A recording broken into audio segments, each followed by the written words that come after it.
is match day. It seems like a long time, doesn't it? Well, it doesn't seem like a long time. It is a long time. It's 12 days, which is a long time to go without football, really, isn't it? We got worse to come, by the way, in March, as I understand it. So, yeah, it's tough. No FA Cup football. We got that, and we got the international break coming up as well. But anyway, we're back to it. It's given Graham Potter some time on the training pitch, which I think he is grateful for. There's little doubt about that. He's got some options. He's got some options today. He's let it be known, let it slip in his press conference that he expects Evan Ferguson to play a role. He said his words were whether that's starting or being used later on in the game. So I think we can pretty much, well, we can almost guarantee that he's going to play today, can't we? What do I think he's going to do? I don't know. We've not really had him around long enough. It's hard guy to read, really, because we've never really seen Potter with any sustained period of being able to pick a settled team. So he's always firefighting, isn't he? He's always just sort of rustling up something with the ingredients that are in his disposal. So I don't really know what he wants to do. And I know that Ferguson did feature in Brighton's last game at the end of the game, but he has been injured. He's not going to be fully fit. I'll guess. I've probably got this wrong. I think he'll start as a sub. And there's going to be a temptation, I think, for Potter to continue to play Paqueta quite high up the pitch. I wonder if he's gonna. I do wonder if he'll use Bowen as sort of that right attacking midfielder in this one. But he's got options. This is the point. When we're not sure, we don't know what he's going to do. Wouldn't be surprised if he drops somebody really good to the bench, and it could be Ferguson, it could be Kudus. I don't think it'll be Paqueta. I mean, there's a bit of a love affair going on there, isn't there? And rightly so. I don't know if you heard what Paqueta said about Potter, but he said he gave clear, concise instructions. And as with a lot of these things, it's not so much what they're saying about the new boss; it's what they're saying about the new boss, what that implies about the old boss. And I think Potter's going to need some results ultimately to sort of back this up. But if you listen to what's being said by the players, it's that whole thing, that instruction, that communication, you're just hearing it time and time again, whilst nobody's going to openly come out and say anything overly negative directly about Lopetegui. Just the praise that they're giving Potter tells you all you need to know, really. So I think for as long as he's available, for as long as he's at West Ham, and as long as we're able to select him, because you just never know what's going to go on with this FA hearing and the Brazilian hearing and whatnot, I think he'll always select him. I think there's an understanding between them, and he is a top quality player. And fair play to Potter for getting a tune out of this guy. It was been flattering to see for the best part of 12 months, probably longer. But I'm really looking forward to the game today. Really looking forward to it. Obviously, we'll be live an hour and 5 minutes before kick-off over on the main channel. But it's different. I know I've mentioned it on a couple of times, but I feel like we have control of games. And I know that there was a lot of defensive stuff against Chelsea, but it felt like controlled defensive stuff. And I'll sort of take that in a moment, because there's undoubtedly been chaotic, uncontrolled defending for the best part of 12 months.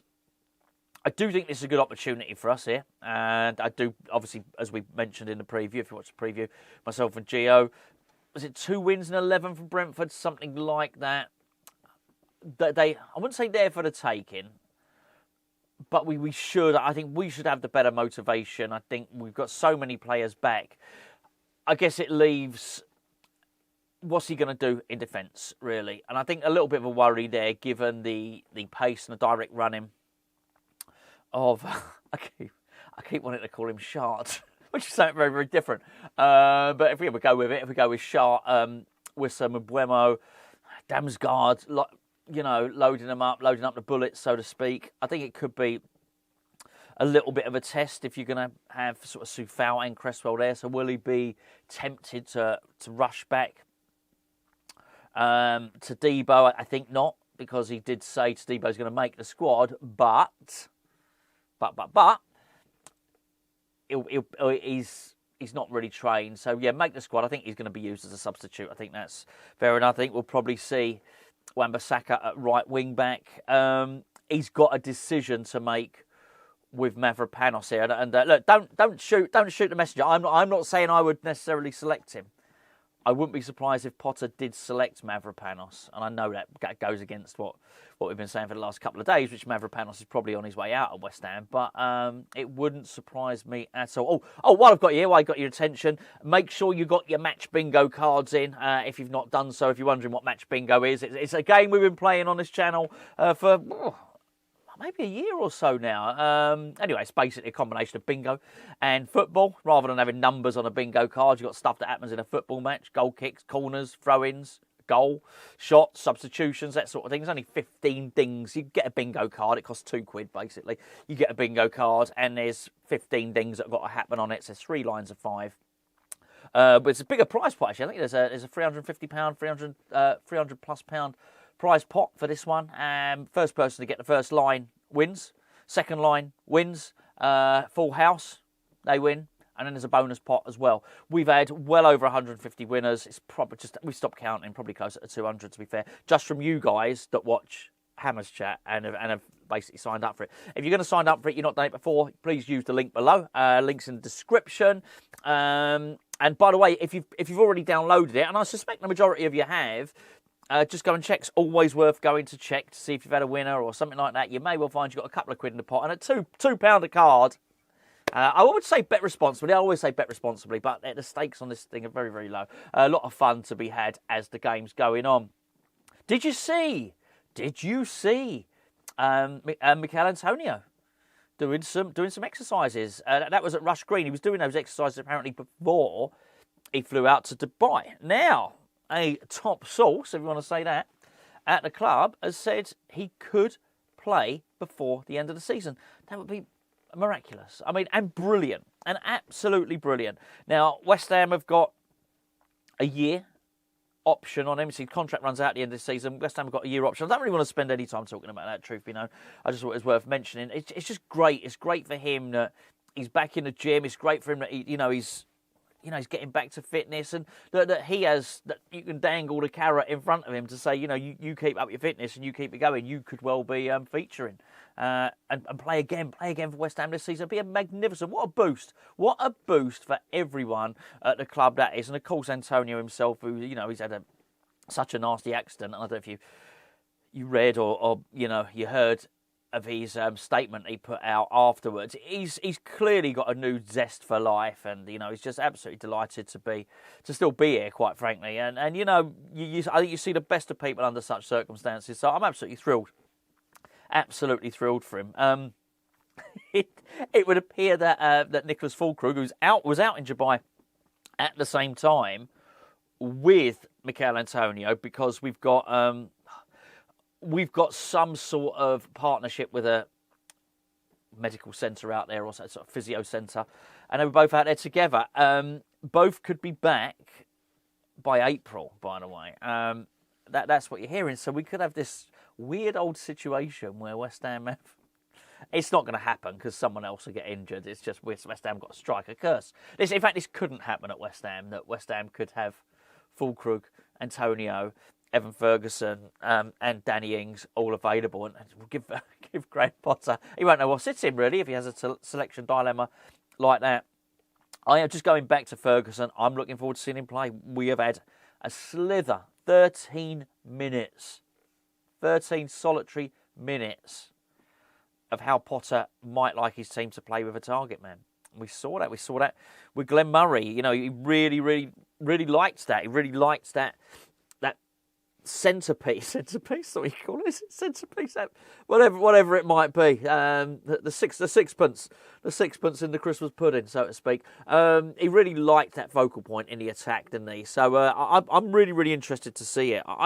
You get the impression, listening to his interviews and the press conference, that he's really looking forward to this, Potter. He really is.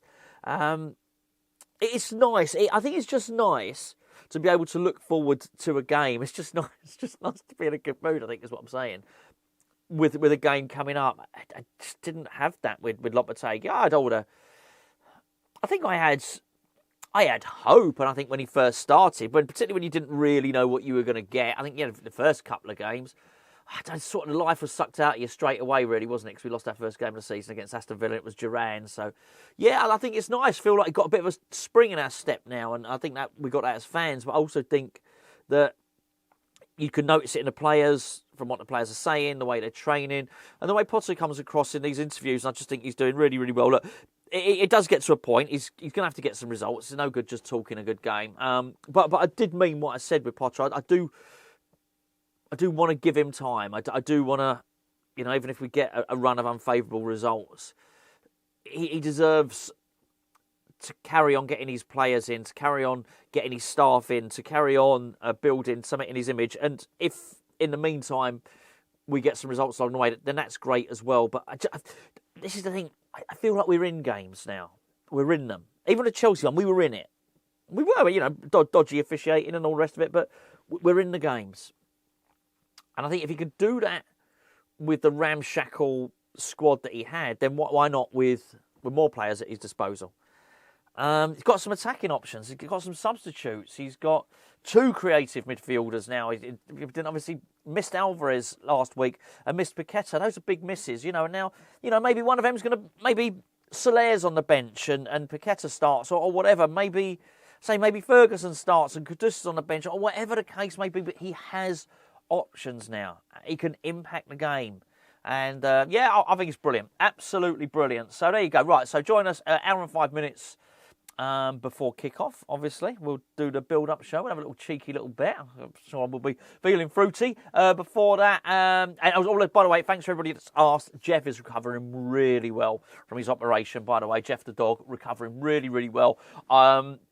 Zippy is huge now, by the way. He's absolutely huge. So I will try and maybe gone on the days where I'm lifting him up for the camera. I will, now the weather's hopefully drying out a little bit, we'll get him down here and we'll show him off on camera and you can see quite how massive Zippy is now. Anyway, I'll see you an hour and 5 minutes before kickoff.